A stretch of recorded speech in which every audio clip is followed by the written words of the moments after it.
Lula entregou toda a sua covardia nas entrelinhas de uma resposta à imprensa quando foi questionado sobre aquilo que ele não falou na ONU. No vídeo de hoje eu vou explicar essa história para você, vou também mostrar um novo gasto absolutamente desnecessário do governo federal, apenas para aumentar ainda mais as regalias concedidas a Lula e Janja, mas antes preciso falar sobre um outro assunto também relacionado ao governo e que afeta diretamente o povo brasileiro.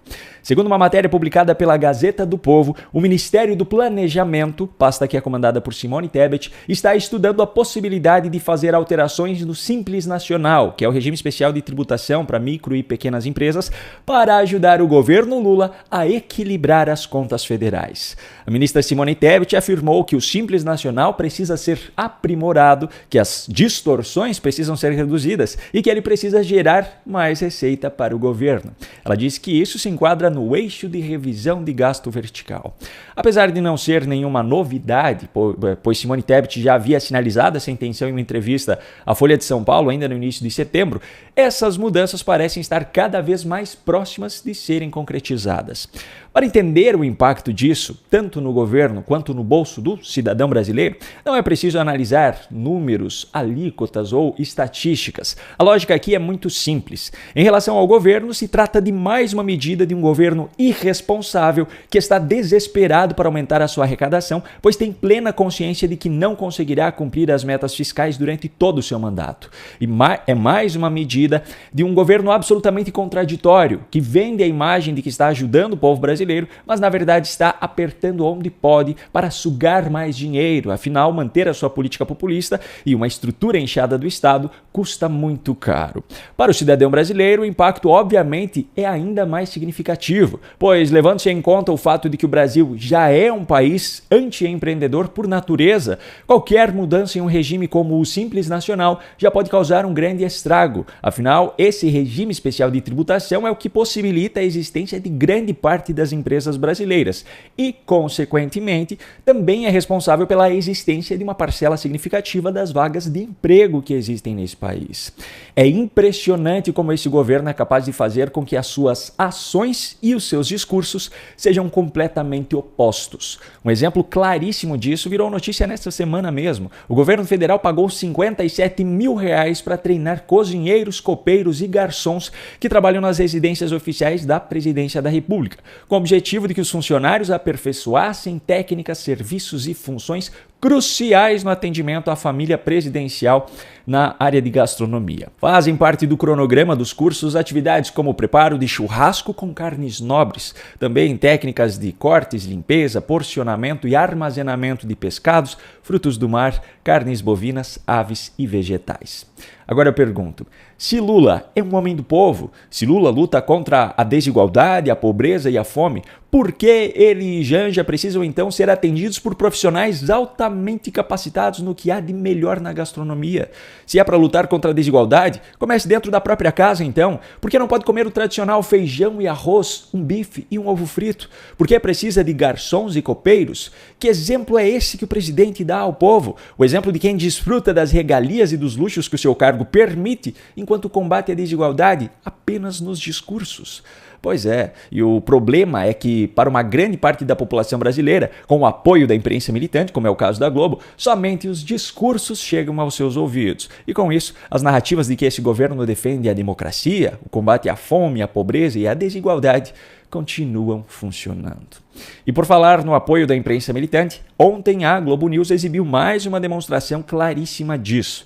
Durante o Estúdio I, o programa que, sob o comando de Andréa Sadi, tem se mostrado o principal palco da militância de esquerda dentro da emissora, estava sendo discutida uma divisão na direita em função das eleições em São Paulo. Que as pesquisas estão mostrando um empate triplo, né? As últimas pesquisas, pelo menos. Marçal, Nunes e...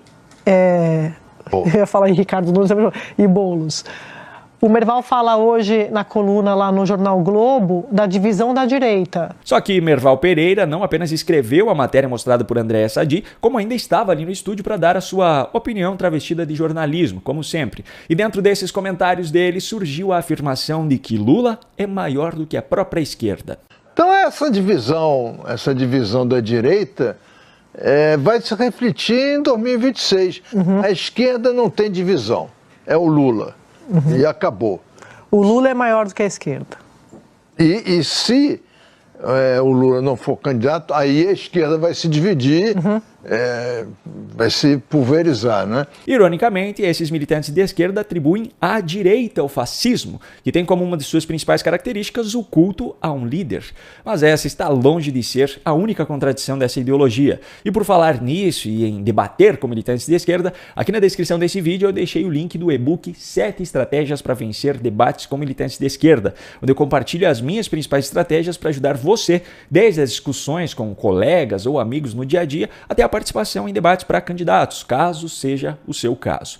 Se você estiver assistindo a esse vídeo aqui no canal Paulo Baltokowski no YouTube, o link está aqui na descrição e também no comentário fixado. Se você estiver assistindo na TV Flórida ou em outro lugar, digite no seu navegador o link que está aparecendo agora aqui na sua tela. Agora, as contradições que eu tenho para mostrar nesse vídeo ainda não acabaram. Na verdade, o que eu tenho para mostrar agora evidencia que Lula tem plena consciência do quanto ele é hipócrita ao dizer que defende a democracia enquanto passa pano para o ditador venezuelano Nicolás Maduro. Lula viajou para o México para participar do Seminário Empresarial México-Brasil, mas fora do evento ele foi abordado por alguns jornalistas. E entre as perguntas que foram feitas, houve uma que foi um pisão no calo do presidente. Eu não sei se você está lembrado, mas eu mostrei em um dos vídeos da semana passada aqui no canal que Lula, além de ter participado dos eventos oficiais da ONU em Nova York, como a Assembleia Geral, também convocou, ao lado do presidente da Espanha, Pedro Sánchez, uma reunião com outros presidentes considerados por ele como democratas, para discutir justamente sobre a democracia. Só que em nenhum momento dessa reunião, assim como em nenhum momento do seu discurso na Assembleia Geral, Lula falou sobre a fraude escancarada de Maduro na Venezuela. Veja que irônico, justamente o presidente que convocou outros líderes para discutir sobre os riscos que a democracia está correndo nos últimos anos ao redor do mundo, não mencionou em nenhum momento o exemplo mais claro e mais recente de uma violação à democracia. E pior, o exemplo veio justamente de um país vizinho ao Brasil.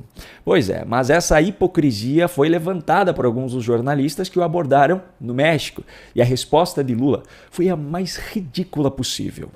E por que o senhor não falou da Venezuela na ONU, presidente? Por que eu tenho que falar da Venezuela em todo lugar? O senhor fez Eu não falo nem da Janja em todo lugar. Por que eu vou falar da Venezuela? Eu falo o que me interessa falar. O discurso que eu queria fazer era aquele. E foi muito bom o discurso. Espero que você tenha gostado do discurso.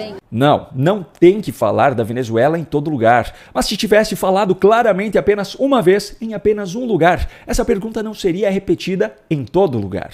Essa pergunta só é repetida porque a postura de Lula tem sido covarde. Até hoje ele não reconheceu a fraude de Maduro nas eleições venezuelanas e até hoje não reconhece que o regime de Maduro é uma ditadura. O mais próximo que Lula chegou disso antes da eleição foi dizer que o conceito de democracia é relativo e depois da fraude escancarada foi dizer que a Venezuela está sob um regime muito desagradável.